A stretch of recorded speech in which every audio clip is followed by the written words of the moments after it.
ബി.ജെ.പിക്ക് north ഇന്ത്യയിൽ വലിയ മുന്നേറ്റം ഉണ്ടാക്കാൻ സാധിച്ചപ്പോഴും സൗത്ത് ഇന്ത്യയിൽ പ്രധാനമായിട്ടും തമിഴ്നാട്, കേരളം പോലുള്ള സംസ്ഥാനങ്ങളിൽ കാര്യമായ നേട്ടം ഇതുവരെയും അവർക്ക് നേടാൻ സാധിച്ചില്ല. കഴിഞ്ഞ തെരഞ്ഞെടുപ്പിലാണ് കേരളത്തിൽ 3 സീറ്റ് വിജയിപ്പിച്ച് 3 പേരെ നിയമസഭയിലേക്ക് അയക്കാൻ ബി.ജെ.പിക്ക് ആദ്യമായിട്ട് സാധിച്ചത്. ഇതിനു മുമ്പ് ഒ രാജഗോപാൽ മാത്രമാണ് ഒരു തവണ നിയമസഭയിലേക്ക് തെരഞ്ഞെടുക്കപ്പെട്ടിട്ടുള്ളത്.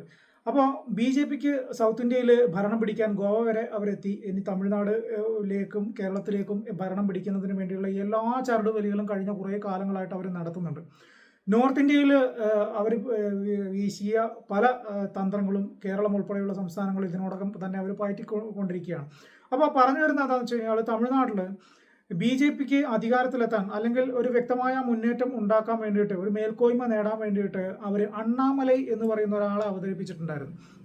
അണ്ണാമലൈ ബി.ജെ.പിക്ക് തമിഴ്നാട്ടിൽ അധികാരം നേടിക്കൊടുക്കാൻ മാത്രം അല്ലെങ്കിൽ വലിയ മുന്നേറ്റം ഉണ്ടാക്കാൻ അണ്ണാമലൈ ബി.ജെ.പിയിൽ ചേരുന്നതോടുകൂടി സാധിക്കും എന്ന് പറഞ്ഞിട്ടാണ് IPS ഉദ്യോഗസ്ഥനായിരുന്ന അണ്ണാമലയെ ബി.ജെ.പിയിലേക്ക് ചേർത്തതും സംസ്ഥാന അധ്യക്ഷൻ ഉൾപ്പെടെ ആക്കിയതും. പക്ഷേ കഴിഞ്ഞ നിയമസഭാ തെരഞ്ഞെടുപ്പ് തൊട്ടു മുൻപായിട്ട് അണ്ണാമലയെ സംസ്ഥാന അധ്യക്ഷ സ്ഥാനത്ത് നിന്ന് മാറ്റുകയും പകരം ഒരാളെ നിയമിക്കുകയും ചെയ്തു. അത് പക്ഷേ അണ്ണാമലയ്ക്ക് ഇപ്പോൾ ബി.ജെ.പിയിൽ നിന്ന് തന്നെ പുറത്തേക്ക് പോകാനുള്ള ഒരു കാരണമായി മാറി എന്നാണ് മനസ്സിലാകുന്നത്. കഴിഞ്ഞ 2-3 ദിവസമായിട്ട് അണ്ണാമലൈ ദില്ലിയിലാണ്. ദില്ലിയിൽ ബി.ജെ.പിയുടെ ദേശീയ അധ്യക്ഷനുമായിട്ടും മറ്റ് പല നേതാക്കളുമായിട്ടും അണ്ണാമലൈ സംസാരിക്കുകയും അതിനുശേഷം അണ്ണാമലൈ തൻ്റെ ആദ്യമായിട്ട് രാഷ്ട്രീയ പ്രവർത്തനത്തിന് കാൽ വെച്ച അല്ലെങ്കിൽ അതിനൊരു സൗകര്യം ഒരുക്കി കൊടുത്ത ബി.ജെ.പി എന്ന് പറയുന്ന രാഷ്ട്രീയ പാർട്ടിയോട് ടാറ്റാ ബൈ ബൈ പറഞ്ഞ് അദ്ദേഹം രാജിവെച്ചിറങ്ങി എന്നാണ് അറിയുന്നത്.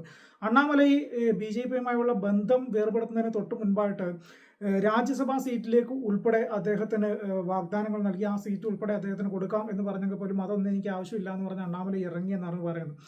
പുറത്തിറങ്ങിയ അണ്ണാമലൈ താൻ തമിഴ്നാട്ടിൽ പുതിയൊരു രാഷ്ട്രീയ പാർട്ടി രൂപീകരിക്കും എന്ന് പറയുന്നു. അതായത് ഓരോ മഴക്കാലത്തും കൂണ് പൊങ്ങുന്നത് പോലെയാണ് തമിഴ്നാട്ടിൽ ഓരോ പുതിയ രാഷ്ട്രീയ പാർട്ടികൾ ഉണ്ടാകുന്നത്. ടി.വിക്ക് വെറും 2 മാസം മുമ്പ് രൂപീകരിച്ച ഒരു രാഷ്ട്രീയ പാർട്ടി അധികാരത്തിലെത്താൻ സാധിച്ചുവെങ്കിൽ അതേ പാതയിൽ തന്നെ അണ്ണാമലൈ ഒരു രാഷ്ട്രീയ പാർട്ടി രൂപീകരിക്കുന്നു എന്നാണ് പറയുന്നത്. പക്ഷേ അതിൽ നിന്ന് വ്യത്യസ്തമായിട്ടൊരു കാര്യം പറയുന്നത് വെച്ച് കഴിഞ്ഞാൽ രജനീകാന്ത് അണ്ണാമലയുടെ കൂടെ ചേർന്നിട്ട് ഒരു രാഷ്ട്രീയ പാർട്ടി രൂപീകരിക്കാൻ പോകുന്നു എന്നാണ് പ്രധാനമായിട്ടും വാർത്ത പുറത്തു വരുന്നത്. അത് പല സ്ഥിരീകരിക്കാത്ത വാർത്തയാണ്. പക്ഷേ അണ്ണാമലൈ രജനീകാന്തുമായിട്ട് അനൗദ്യോഗിക ചർച്ചകൾ നടത്തിയിട്ടുണ്ട് എന്നാണ് അറിയുന്നത്.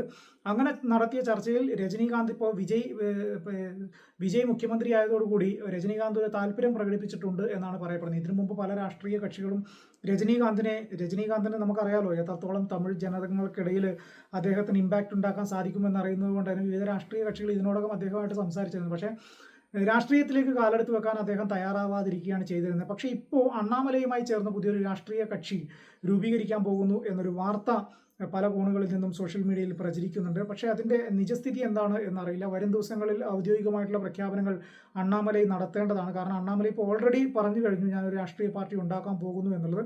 ഇനി രജനീകാന്തിൻ്റെ ഒരു രാഷ്ട്രീയ പാർട്ടി കൂടി തമിഴ്നാട്ടിൽ വരികയാണ് എങ്കിൽ സ്വാഭാവികമായിട്ടും വിജയ്ക്ക് ശേഷം ആര് അടുത്ത പാർട്ടിയുമായി വരുന്നു എന്ന ചോദ്യചിഹ്നത്തിന് തൊട്ടു മുൻപ് പറഞ്ഞ കാര്യങ്ങൾക്കെല്ലാം തന്നെ ഒരു ഉദാഹരണമായിട്ട് രജനീകാന്തിൻ്റെ രാഷ്ട്രീയ പ്രവേശനം അടയാളപ്പെടുത്തേണ്ടി വരും. എന്തായാലും രജനീകാന്തും അണ്ണാമലയും കൂടി ഒരു പുതിയ രാഷ്ട്രീയ കക്ഷി തമിഴ്നാട്ടിൽ പ്രാദേശികമായിട്ടൊരു രാഷ്ട്രീയ പാർട്ടിക്ക് കൂടി ജനനം ഉണ്ടാവുകയാണോ എന്ന് നമുക്ക് കാത്തിരുന്ന് കാണാം.